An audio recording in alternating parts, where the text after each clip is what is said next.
For a cold, hard lesson on inflation, step into the refrigerator where Karina Gudino-Walling stores the food supplies she just bought for her pop-up food stand business in Phoenix, Arizona. So usually it would be, the boneless would be about $1 a pound.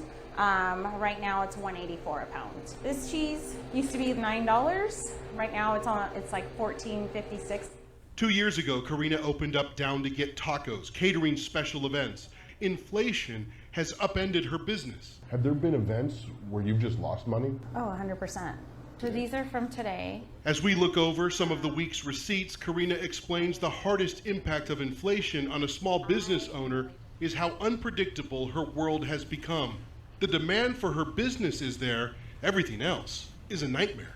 And that makes it hard for someone like you to run your business. Correct. It makes it unbelievably difficult for us to predict any pricing. I can't even say I'm going to charge you a certain price right now because in 3 days it's probably bound to change, right. You know, and it's never for the better. Phoenix, Arizona has one of the highest inflation rates in the country. The latest statistics show it's 3 percentage points higher than the national average for cities. And that makes life harder for people living on fixed incomes like Geraldine Spencer. This was the first one I ever did.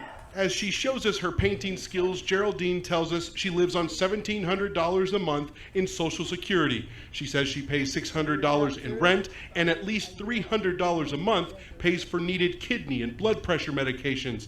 The rest of her bills, like home utilities, car fuel, and groceries, she finds depressing. How hard is it living on a fixed income? It is hard. And I feel so sorry for my friends that just don't have this kind of money as much as I do, because they're much worse off than me. So my commute is about 1.5 blocks, which is real nice. So you can walk to work? I walk to work. It's the best. That's a cheap gas bill. Oh, I love it.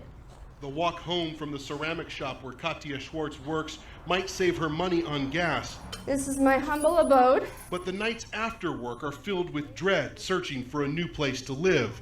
In 4 months, Katia's rent for this 300 square foot apartment is going to jump from $670 a month to just over $1,000. She says her paycheck won't cover it. I would consider living in my car. Yes, I would. Though my sister would never allow it. Phoenix home prices have skyrocketed in the last year. Apartments Katia can afford are so far away that paying to gas up her car would then be too much. I would imagine that battling this at this stage in your life is... It's really hard. It's really hard. It's...